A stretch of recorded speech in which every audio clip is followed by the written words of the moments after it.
They were called the Immortals. Minus 10,000 warriors said they'd never fall, never fade, and never die. But were Persia's elite soldiers truly invincible? Or was their legend far greater than their sword? Today, we're unearthing the truth behind one of history's most famous fighting forces.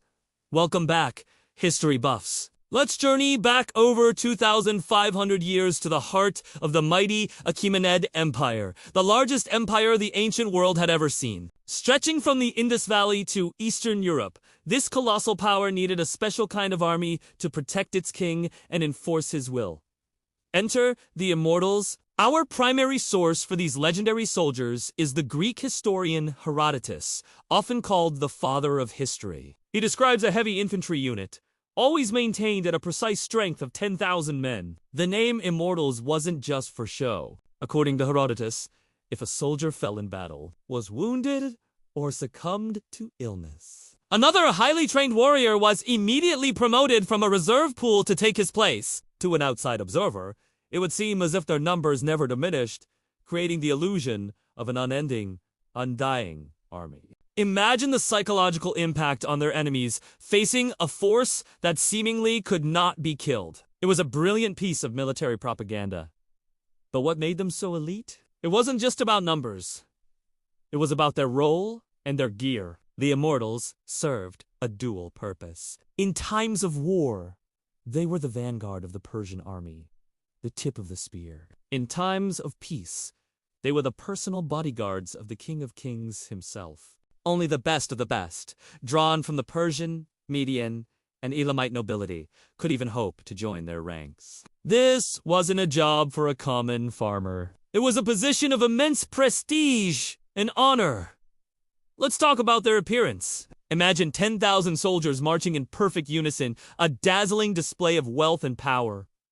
Herodotus tells us they were adorned with gold. Their tunics were richly embroidered, covered in scale armor that glittered like the scales of a mythical fish. They carried large wicker shields, short spears with silver or golden counterweights shaped like pomegranates or apples, and a bow and quiver full of arrows. Tucked into their belts was a short sword or a large dagger. They weren't just soldiers. They were a walking, breathing symbol of the empire's limitless riches and military might. The sheer spectacle of their advance was a weapon in itself. One of their most famous appearances in history comes during the Greco-Persian Wars, specifically the Battle of Thermopylae in 480 BCE. You've probably heard of the 300 Spartans. But the Immortals played a crucial, if often overlooked, role. For 2 days, King Leonidas and his small Greek force held the narrow pass, repelling wave after wave of the much larger Persian army. King Xerxes,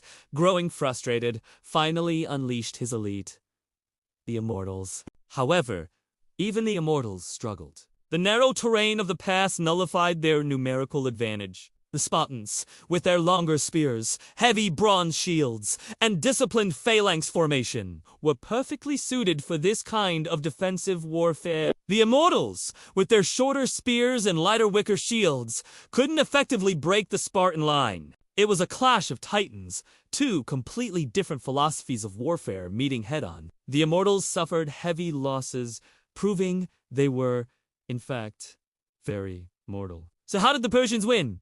The breakthrough didn't come from a direct assault. It came from betrayal. A local man named Ephialtes showed the Persians a hidden mountain path that would allow them to outflank the Greek defenders. It was a detachment of the Immortals, led by their commander, who marched through the night along this treacherous path. By dawn, they were behind the Greek lines, sealing their fate. Thermopylae wasn't a testament to their invincibility, but it was a stunning display of their strategic importance and their ability to execute critical, complex maneuvers. They were the king's problems. But here's where the story gets more complex. Outside of Herodotus, direct contemporary Persian sources mentioning a specific 10,000-man unit called the Immortals are surprisingly scarce.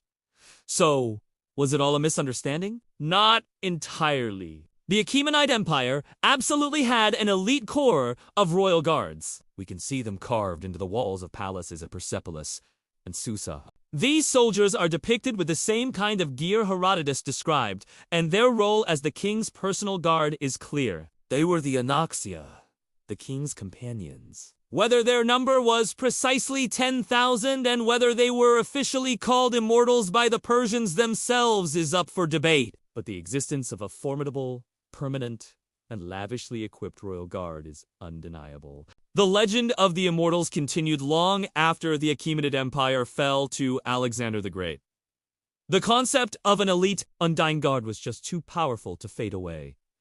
Later, empires in the region, like the Sasanians, revived the title. They formed their own elite cavalry unit, also numbering 10,000, which they named the Immortals, directly channeling the legacy of their Achaemenid predecessors. Even the Byzantine Empire had a military unit called the Immortals. The name had become synonymous with the absolute elite. So, were the Persian Immortals truly invincible? No, they were men, highly skilled and disciplined, but men nonetheless. They could be defeated, as the Spartans at Thermopylae initially proved. But their true power wasn't in being literally immortal. It was in what they represented. They were a symbol of the empire's unending resources, a psychological weapon that sowed fear, and a cadre of loyal, elite soldiers capable of turning the tide of battle through strategy, not just brute force. The legend of the Immortals is a perfect example of how history is a mix of fact, propaganda, and storytelling. The reality was a professional, prestigious, royal guard. The legend, amplified by their Greek enemies, turned them into something more an unstoppable force of nature. Their true immortality lies not on the battlefield, but in the story they left behind. A tale of power, prestige, and psychological warfare that has captivated us for millennia. They were more than just soldiers. They were a living, marching monument to the glory of the Persian Empire. What do you think? Was the immortal name a brilliant piece of Persian propaganda or a Greek misunderstanding? Let me know your thoughts in the comments below. Thanks for joining me on this journey into the ancient world. If you enjoyed this video, please give it a like, subscribe to the channel, and hit that notification bell so you don't miss our next historical deep dive. Until next time, stay curious.